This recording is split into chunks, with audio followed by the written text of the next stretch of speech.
C Productions, live from the Factory Girl Gastro Pub here on the Danforth. I'm the Moose, and today we're talking to Rob from Paint. Hello there. Good to be here.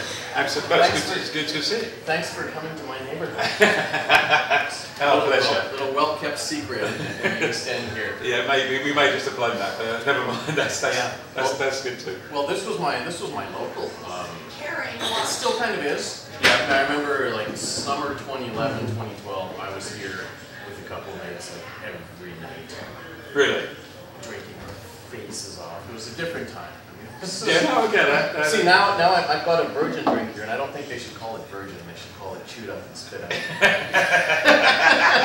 Because the reason why it's virgin is because I've gone through the other end. But get that too. Yes, there was a darker past hidden in there somewhere. Oh, absolutely. I think for us.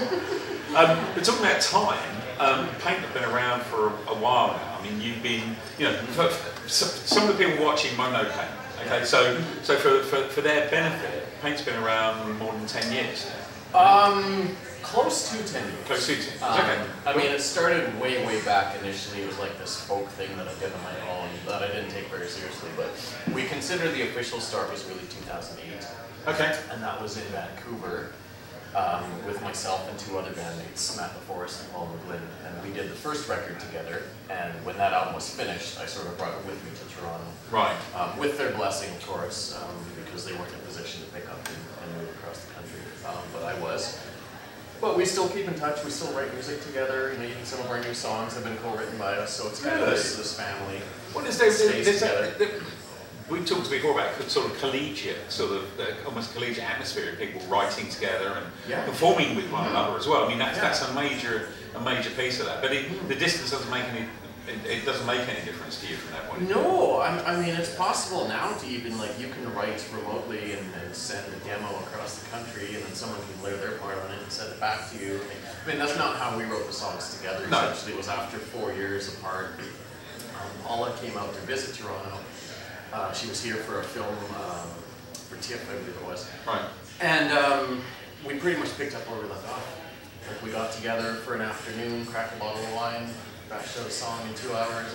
It was as though it was 4 years ago. Well, I love that. I love that. It's exactly that, though, isn't it? It doesn't matter how long it's been. I've just been through something very similar in terms of long distance, long-term friends, haven't seen for a while, and suddenly bang! It's as though you were down the pub yesterday, cracking jokes. Absolutely. When you have that spark, you have that spark. Absolutely. It never goes away. No, that's important, and that feeds in, of course, to your new album as well, which is now out. Yeah, it's out. Yeah. So in terms of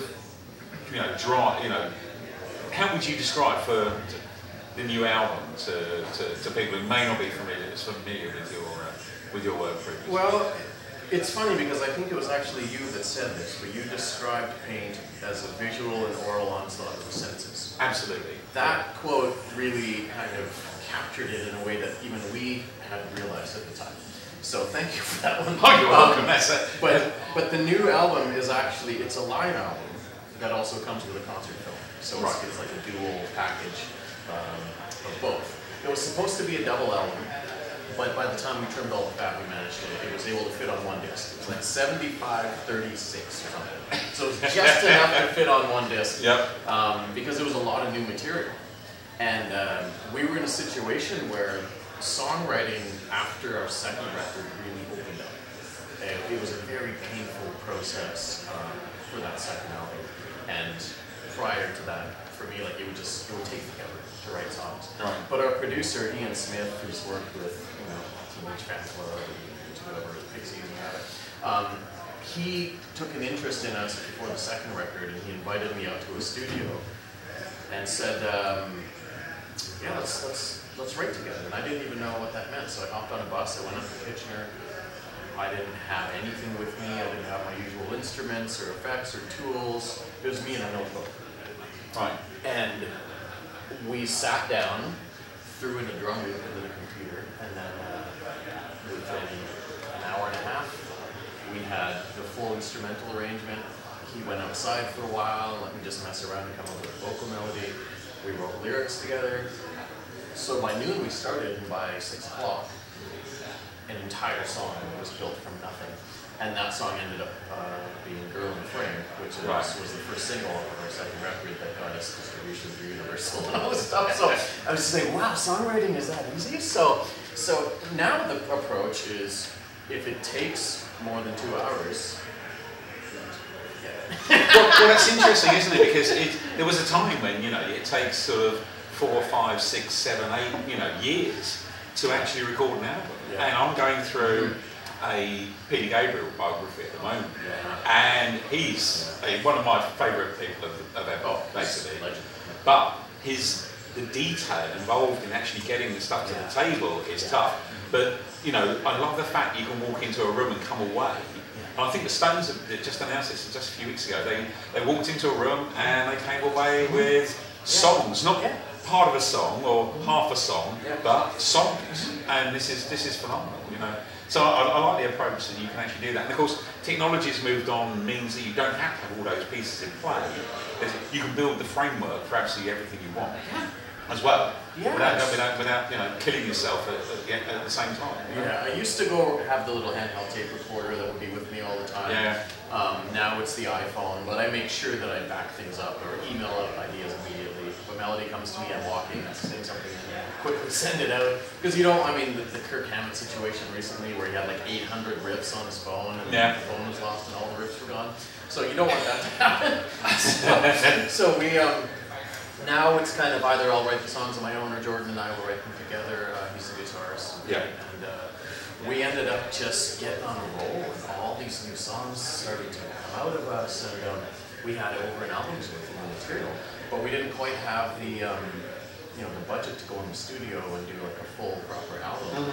But at the same time, getting back to the quote that you described this as a live show, we always thought, well, that's something that we're really kind of known for. A lot of people take away the live show, not just because of the music, but because that's what makes music so unique. Because it's like a multi-sensory art form, you know? Isn't it? It's about what you see, and it brings back so many memories, and it's such a total experience.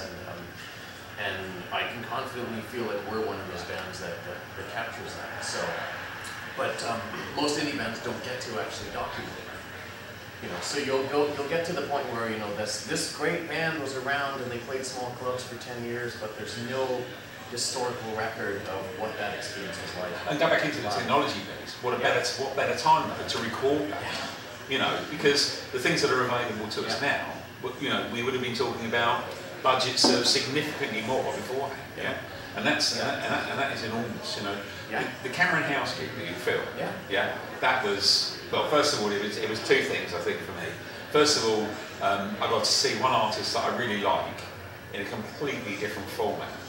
And she was, and she sang it. She wrote one of the songs on the new album. Did she? Yeah, she and I together. She's a really... She's fantastic. Oh, it should be... It was one of those sort of moments where you suddenly realise the artist you saw before isn't the artist standing in front of you. And it takes a lot to be able to sort of get over that sometimes. You don't go, oh yeah, you know, you move on. But she was a different artist, different songwriting, different band, confidence, absolutely everything you could have wrapped in there. But that part of it, that entire show was an enormous success. I mean, it was first of all phenomenal evening, apart from anything else. It was a fun night. It was a fun night. It really captured it, you know. It's fun now, but I mean, we talk about this in the documentary that comes with it, and it's like it was a very, very stressful night at the same time. Like, there was so much to coordinate. I mean, we had 6 cameras, we had lighting, we had a front of house engineer recording the sound, we had someone doing the actual front of house audio, we had a lighting person. We had a crew of STEP students from Travis that were there, setting up all the backdrops, the projections, and everything at once. And I just remember feeling so overwhelmed at some point that I'm backstage, warming up, getting ready, and in my head I'm kind of thinking, I don't think I'm going to do another show after this. So, I mean, the good thing about it is that you see a performance then where I was kind of approaching it with this very punk rock spirit of play every note like it's your last, and sing every note like it's your last, because I kind of thought that was going to be But you never make decisions like, I mean, that's one of the cardinal rules of touring and everything is you know, everybody has bad days at work. So when you're sitting in a broom closet that smells like piss, and you're warming up and you know, the book or double book the room and stuff like that, that's not when we make crucial decisions about. No, it's not. But also it's important, isn't it? Because it's that there's an awareness piece that this is not the end of the road; it's part of the road, and that in itself takes a lot. I mean, we talk about this a little bit, but you know, I DJed in the UK a lot. We had elevators that were just service elevators, that were just food elevators that we had to get our gear up and down in. They're just, if you want to be up and down in the service elevator that smells basically vomit and rotting vegetables, that's what you get. And at that point, you're absolutely right. It's easy to turn around and go, stop this. No, I'm done. Right? This is the end of it. But you realise then it's actually part of your journey, not the entire journey, and it's very easy to go the first part and say no, I'm done here, right? Yeah. It's a marathon, not a sprint. Absolutely. And it's really just how much you're willing to tolerate to get there. That's really what separates the artists from it is, but also it allows you that point in time, what I call a point in time piece. This is where we are at this point in time. Let's move on from there, yeah? And then move into that next environment, you know. And that becomes key, because if you don't have that, then everything is just, this is as good as it gets. And you're right. You just shut the box, walk away from it, and you never appreciate what comes next. And what comes next, of course, is new album. Say, new material coming off the back of it, new relationships through the collaborations and the collegiate stuff, or expanded stuff, and then that takes you into new. I was going to say my next piece was going to be new places, but you know, for some of the watching audience, Ontario, and this is going to be a bit difficult for some of the people in the UK to understand, but it is so much bigger.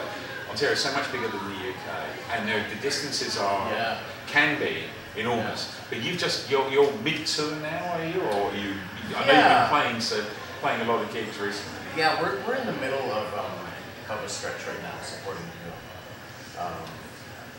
And it's funny that you talk about Ontario being so big. I mean, I guess it's practically the size of Europe, but but by Canadian standards in terms of touring, I mean, Ontario is where you have the shortest distances to travel.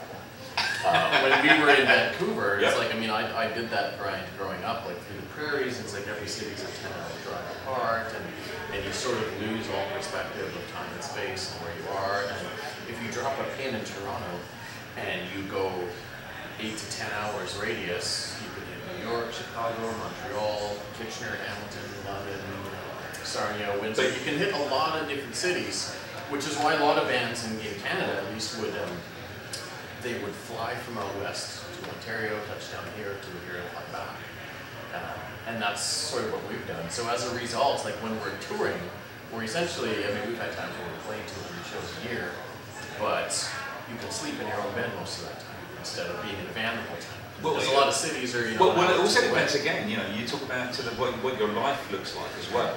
You know, most people who are playing in bands, and I don't know the situation here, most people who are playing in bands, you know, have got day jobs. Yeah. You know, so you've got to get through that day job too. You've got to be able to make sure you're back on time. Lots of people want to play Friday and Saturday night because guess what? They've got a day job that takes them all the way through that time. Yeah. And that's just what it is. It's just a necessity these days. Well, it is. It is. So you know, we see lots of bands who play perhaps Thursday, Friday, Saturday, and then the next week we'll play Thursday, Friday, Saturday again. You know, and again, there's nothing wrong with this. It's just about expanding your audience. In terms, you talk about 8-10 hours. 8-10 hour drive in the UK. You may be the ocean. Yeah, I was going to say, I want to went to Iceland at that point. You know, in so many ways. You know, it's that kind, and I suppose therein lies some of the difference. You know, that ability to, and also the challenge to get into Europe, to get into the UK, to get into places and make that work. You know, solo artists, different perhaps environment, but a band, 5 members. You know, to do that, that's got to be cost efficient. Yeah. I mean, we're 4, and our 5th member is like a computer Just loops. That's good too. And unfortunately, economically, it's cheaper than a keyboard player. Sorry, keyboard players, but that's just sort of the way it's worked. But whatever, the Who played backing tracks, and then there was punk rock music again. Well, I think that's it, isn't it? I think it is. It's the challenge of. That's why someone like a massive amount of respect for Alyssa Vauxhall, right? Looper and Blonde Chunks as well. You know, phenomenal artists. You know, they're really making everything work, but it is hard. You know, it is hard work on stage for them because there is one person with everything. You know, sometimes in a band you can sort of almost offset a little bit, if I want to put it in a nice way. Yeah. I'm a singer, so I know all of it. That's the joke. Is what do you call someone that hangs out with musicians? Cool. A singer. A singer, yeah. Everyone says a drummer, but it's no. I say that. Well, I see that in a slightly different way. Go back to the Peter Gabriel analogy we mentioned earlier. He did a tour with a symphony orchestra. Yes. Yeah. And he came out and he was very honest. He said to the audience, "I have to work much harder with the orchestra because my vocals are up front, whereas before with band, I might on occasion to be able to bury my vocals back in the band." Yeah. It was a very honest appreciation of who he was and where he was. You know? Well, it's like playing acoustically is I find more of a challenge because that's when the voice really cuts through. Yeah. Whereas in the rock band setting, and I have this ongoing conversation with comedians as well because when we tour, we tend to listen to comedy a lot. It's just the last thing you want to do is listen to music, and that's all I'm doing. And the ongoing conversation is, well, who's got a harder job, a singer or a comedian? And I always say, hands down, it's a comedian. For one reason, our friend Todd Van Allen says this. He says, if you're a musician, you're playing 3 nights in a row at a venue, they say, do that one again, we know this one. If you're a comedian, they say, don't do that one again, we know this one. So they've got a harder job. And if I'm funny on stage, if I'm interesting, that's a bonus. I don't have to be. No. And if I say something that bombs, okay, well, I do a scissor kick, the band starts playing, and everyone's forgotten. So it's kind of, I mean, but there's a camaraderie there. There's an energy, like a pack mentality, and us versus them. You know, like it's us against the world. But it's a difference, and I think we this goes back a little while, but we saw you in the supermarket, okay? Yeah. And the supermarket. It was a very, let's be honest, I'll be honest, it was a very small audience. That was a tough one, yeah. Yeah, but that didn't stop you playing exactly the same had it been absolutely rampant. I think it's just disrespectful to your audience, even if it's an audience of 4. I mean, it's they're there, they deserve the same show. I think so. I think exactly that.